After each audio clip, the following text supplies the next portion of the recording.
Welcome back, everybody, to another edition of the Crypto Soldier. I'd like to do a big shout out to all my fellow colleague YouTubers and a huge shout out to my 852 subscribers, both old and new.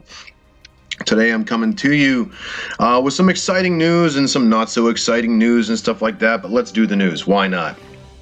So the most exciting thing I heard about today was the absolutely brand new Siren Labs, also brought to you by Solera and Foxconn, the cryptocurrency smartphone. And instead of me talking about it and giving it a whole bunch of fluff, I will just play you the video, man, that really sends the message home, and I'll tell you more about it in a second. But here, check this out. Blockchain technologies, decentralized economy, and peer-to-peer resource sharing are restoring power back into the hands of the people. But because of expanding cybercrime and fraud, a stronger security shield is needed. From Siren Labs, creator of Solarin, the world's most ultra-secure mobile phone, comes the Fini device family. The first open-source, secure smartphone and all-in-one PC that runs on a fee-less blockchain. Designed from the ground up for everything you need to securely access blockchain applications and services. Sleek and affordable, Fini delivers a giant leap in cyber protection, guarded by Siren Labs' Siren OS. The Fini devices include cutting-edge blockchain features and services, such as a built-in cold storage crypto wallet, secure exchange access, encrypted communications, peer-to-peer resource sharing for data and connectivity and computational power, and the ability to securely send and receive payments for services and products using the Fini fee-less transaction system. The possibilities are endless. Application developers will be able to unleash the potential of the Siren OS using Siren Labs' open source SDK. The Fini product family will be the first to showcase Siren OS, but not the only one. Siren OS will be available to any OEM who wishes to integrate blockchain benefits into its products. Standing at the heart of this ecosystem is the SRN token, Fini's network default currency. Fini, take a step forward into the blockchain era.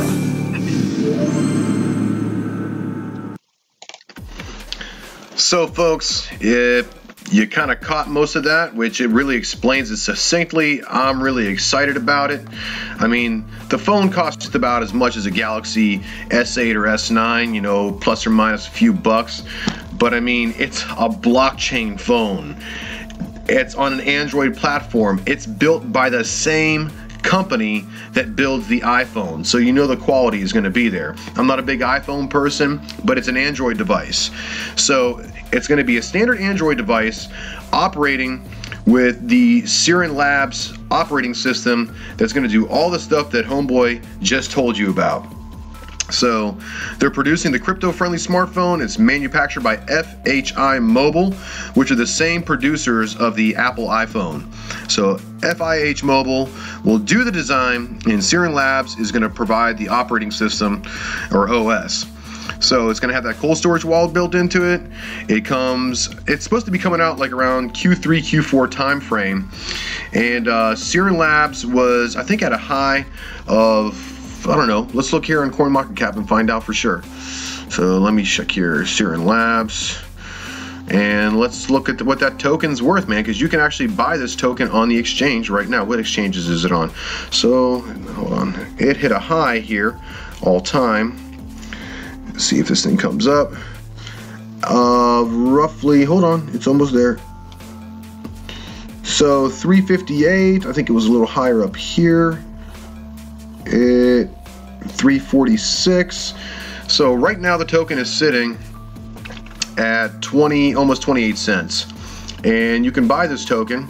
I haven't invested in this yet, and this is not financial advice. I haven't personally bought this yet, but I am investing in it for sure. So let's see, Bittrex, Upbit, Liqui, Huobi, Bancor, IDEX, Tidex. But I guess your highest volume is going to be on Bittrex.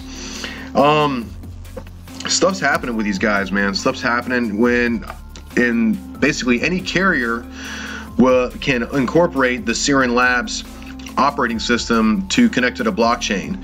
I would like to have the Finny phone because it's going to have encrypted vocal communications and all kinds of features that is exactly what I've been looking for personally in a smartphone. So once like Verizon, AT&T, T-Mobile, and Sprint, if any of those major carriers or OEM carriers as they call them in the video, if they adopt this thing, the current price from 28 cents or 27 cents, whatever it may be, is going to skyrocket. It's going to make that $2.50 price look like freaking chump change. So now we're counting on this to be adopted, but this is just segueing into what I've been wanting to talk about is institutional investment into blockchain technology, and that's really what's going to drive things through the roof for all of us. So going back to the article here, and it's also featured, I found this out today from Crypto Coin News, and it's a nice looking phone, man. I mean, check it out. It's the whole entire face of it is all AMOLED. I mean, it's got the fingerprint scan reader on it. It's got everything on it, along with all the blockchain and the encrypted stuff and the crypto stuff that we all love. So yeah, it's going to be story time here for a second, so pay attention. So Taiwanese electronics behemoth Foxconn is reported to getting aboard to develop and manufacture Finny, a blockchain phone from Siren Labs. Codenamed the Finny, Swiss startup Siren Labs first announced its Android-based open-source blockchain smartphone with features including a built-in cold storage cryptocurrency wallet. That's something I'm definitely going to be using. Encrypted communications, yes, we all don't want to be hacked in on. And peer-to-peer resource sharing late last year. The startup raised $158 million for the Finny project, which includes desktop and initial coin offering December. Bloomberg is now reporting that a subsidiary of Foxconn, the electronics giant that mass manufactures popular hardware devices like the iPhone, has agreed to help develop and produce the smartphone. The device will be developed with a physical switch that activates a cache of cryptocurrency-related services. The smartphone will also support and integrate all kinds of tokens, so says the startup. It will let owners shop on crypto-friendly sites like Overstock and Expedia, converting cash into specialized tokens if needed. And an excerpt from the report also read, users may also activate their phone's Wi-Fi while commuting and get paid in tokens by fellow bus riders looking for access to a wireless network. So what they're basically saying is you can make your phone a Wi-Fi hotspot in a public area and people can connect to it without you sacrificing any of your, information, and you can get paid in tokens to provide the Wi-Fi to other people. Pretty freaking awesome. It's priced at $999 at launch, and Siren is planning on licensing its technology to other manufacturers in a bid to bring the smartphone's current premium price down as low as $200. Well, I haven't seen a $200 phone in a long time, not one that's worth a crap, so I'm not really taking that for any stock right now. The startup claims it's already received 25,000 pre-orders for the device that is certain to appeal to cryptocurrency adopters and enthusiasts. The phone is expected to ship in October for online orders alongside retail sales in 8 new stores in countries including Vietnam and Turkey. Siren Chief Executive Moshe Hogeg hopes to sell the phone through mobile carriers in the future, alongside a shipping target between 100,000 to a few million phones this year in 2018. So, I'm excited about the phone. I'm excited about the company. I'll put links to these articles below this video if you guys are interested in this and following up on it on yourself. I took another site here just so you guys get an idea what the phone looks like. It's definitely different, man. It kind of looks like the Tesla phone. I don't know if Tesla made a phone. I kind of picture it looked like this. My favorite picture is the one with the front screen here. It looks pretty awesome. Not sure how thin it is. It doesn't look too sleek, but I really don't care. If it's going to support my cryptocurrency investing and ventures, then I'm definitely going to be all about it. So yeah, I'm going to put these links below the video. And moving on to the next point of business. Let's see if I still have the article up there. Oh no, did I lose the article? I did. Hold on one second. I got to pause.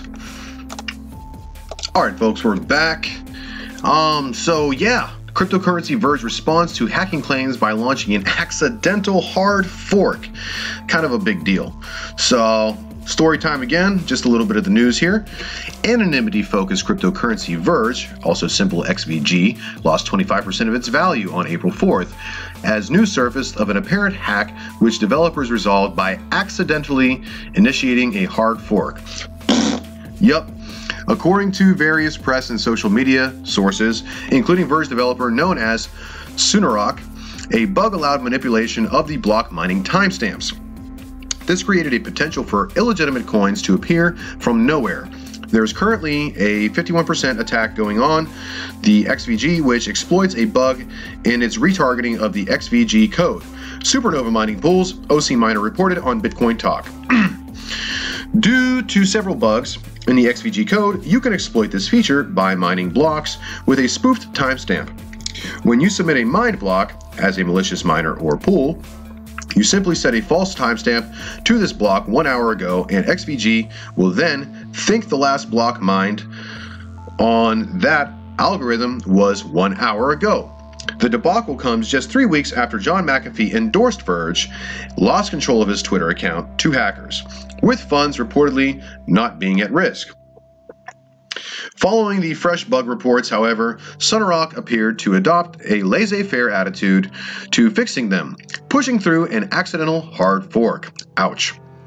You guys are aware that the fix you pushed is actually a hard fork, so your blockchain snapshot is not valid anymore. The wallets won't sync up from scratch anymore, and the current chain is simply not usable anymore with that new fix. OC Miner continued. Analysis by Supernova suggested that the hack stopped April 5th. I skimmed through the logs and saw that the attacker started the new attack at around block 2014060 and stopped just now at block 2026196, OC Miner wrote in a further post. Verge's last official Twitter update was published around 19 hours ago, claiming funds were only exploited for 3 hours. And that's basically about it. So if you guys are wondering what the hell is going on with the price of Verge, that might explain a little bit of it. I don't know how they're going to unscrew this situation, but hopefully they figure it out, and hopefully some of the investors can recoup some of their losses. But kind of the markets are all down anyway, but that's neither here nor there. So let's see. Going back to the Bitcoin markets, what we were talking about before, the current market cap is sitting at $250 billion, 501,552,283. So, one of my kind of positions is everyone's kind of wondering, you know, when bull run, when Lambo, and all that crazy stuff. Bitcoin dominance right now looking at 44.9%, roughly 45%. Let's just round it up for old-timey sake. And you have to understand that Bitcoin went from a highly insane, unnatural, parabolic rise from roughly 5,000 USD to 20,000 USD in roughly a 30-day time period, or roughly a month. So it went from not being talked about too much to being discussed on mainstream media. All these new investors are getting in there. They want to get on the hype. They're FOMOing out. And when it just started dipping a little bit, everybody panicked and probably sold off. And there's probably some market manipulation going on in there. Mt. Gox, you know, Google, Facebook, Twitter, all that stuff wasn't really helping it, but none of this stuff really matters. I mean, it matters, but it doesn't matter because the markets are controlled by emotions and news and social media and so forth and so on. But I truly believe, from my perspective, that we needed this correction. It's the proper thing that needed to happen to get this out of control market back into play. Hopefully, I'm hoping that everything's going to spur on a natural and justifiable growth in the future, which is going to bring me over to what I wanted to talk about next. So, Consensus 2018, and I know some of you guys that are dedicated subscribers have been listening to me, and some of you guys have been paying attention to this, and it's something not to let go of, guys. It's just not, don't sleep on this, seriously. So check this out. If I can get this page to scroll properly, there we go. Okay, So if you're not familiar with Consensus 2018, it's a blockchain conference that happens every year. It's been happening since, I think, 2014, 2015. I'll scroll down. It'll give you a little bit of the history. But this year, May 14th through 16th in New York City, Hilton Midtown, they're going to have 250 plus speakers, over 4,000 people in attendance from the leading industry, startups, investors, financial institutions, enterprise tech leaders, and academic and policy groups who are building the foundations of blockchain and digital currency economy. So they thought 2017 was awesome. 2018 is already almost doubled the hype. So this is from the attendance of 2017.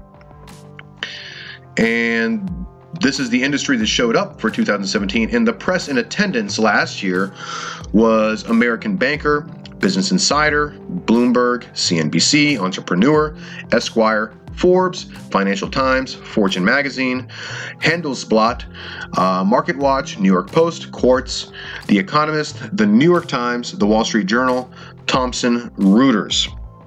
You might have heard about a few of those. Some of those names probably are pretty familiar, being a little sarcastic there. They had 70 plus countries represented.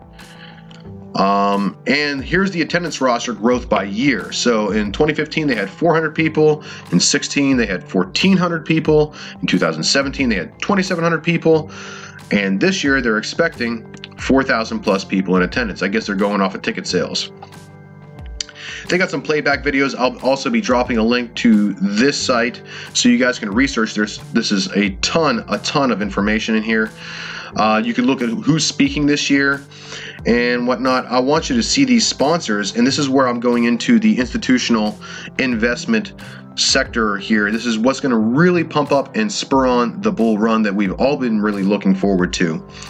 So the big players that are entering into the space: Deloitte, IBM, Microsoft, CME Group, Santander.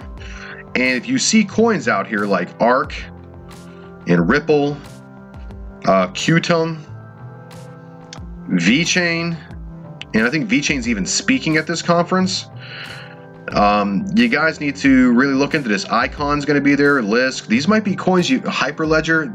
These might be some tokens or coins that you might be interested into investing in. Aeon, I got some of that. I was saying about CME Group. We've all heard of Changelly. We've all heard of Dash. Let's see what else we got here. Stasis, Zcash. And the list goes on and on and on. Like I said, I'll be dropping the link here. Guys, don't sleep on Consensus 2018. It's going to be a really big deal. What I'm going to be moving on to next is what a lot of people have been talking about is proof of weak hands 3D. A major dump happened recently, and I personally am not invested in this. I didn't put any money here, not even to play around with.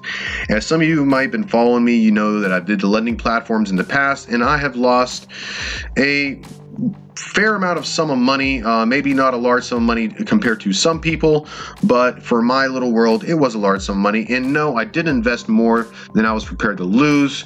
But if you invest in roughly 15 platforms, you kind of expect a couple of them to hit. And thus far, I haven't had any real success stories with that. But I would say that I am one of the only YouTubers not in this, besides probably Crypto Plumber. He's not in it. I don't think he has any intentions of getting in on it, but he can do what he wants to do. He's his own man. I wasn't going to bash it. I'm not even going to praise it. Never felt good to me.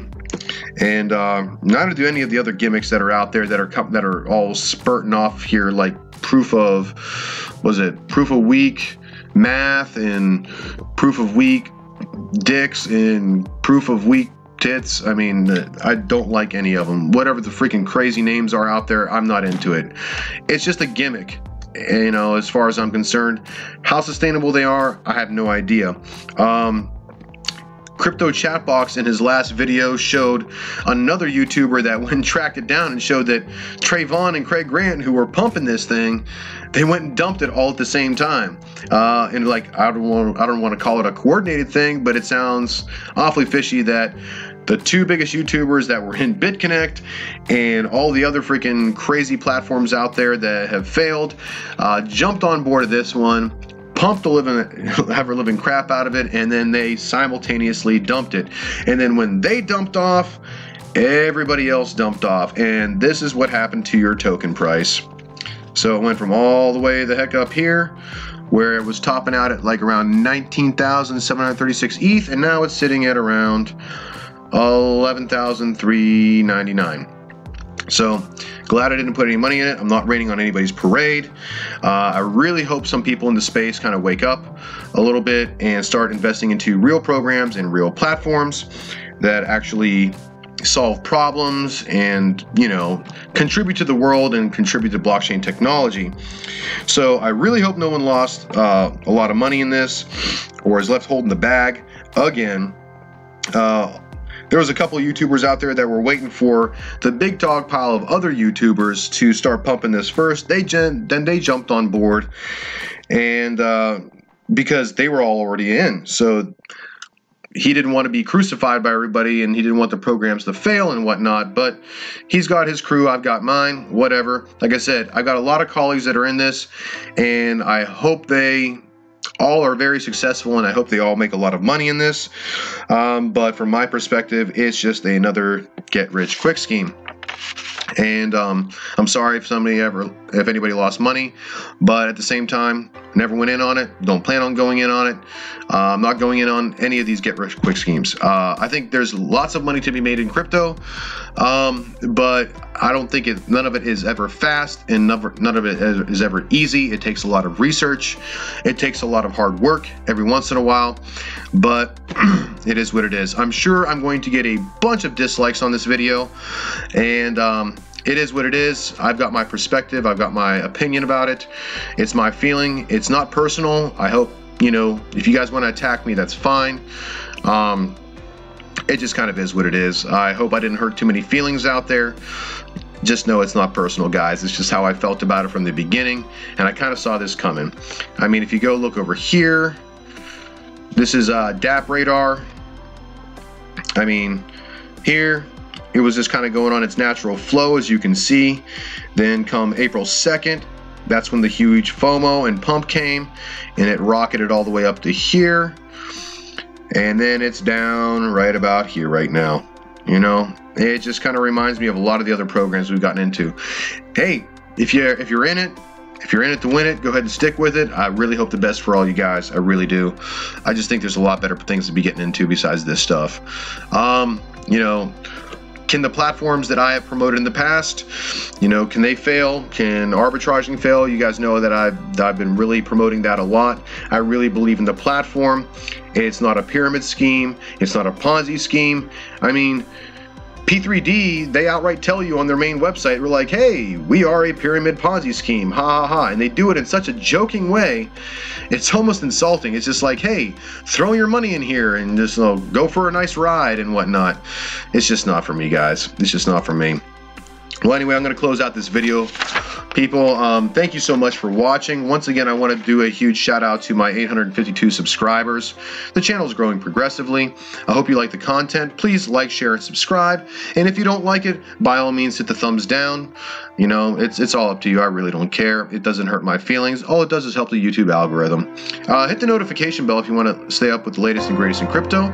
And until next time, folks, this is the Crypto Soldier signing off with over and out.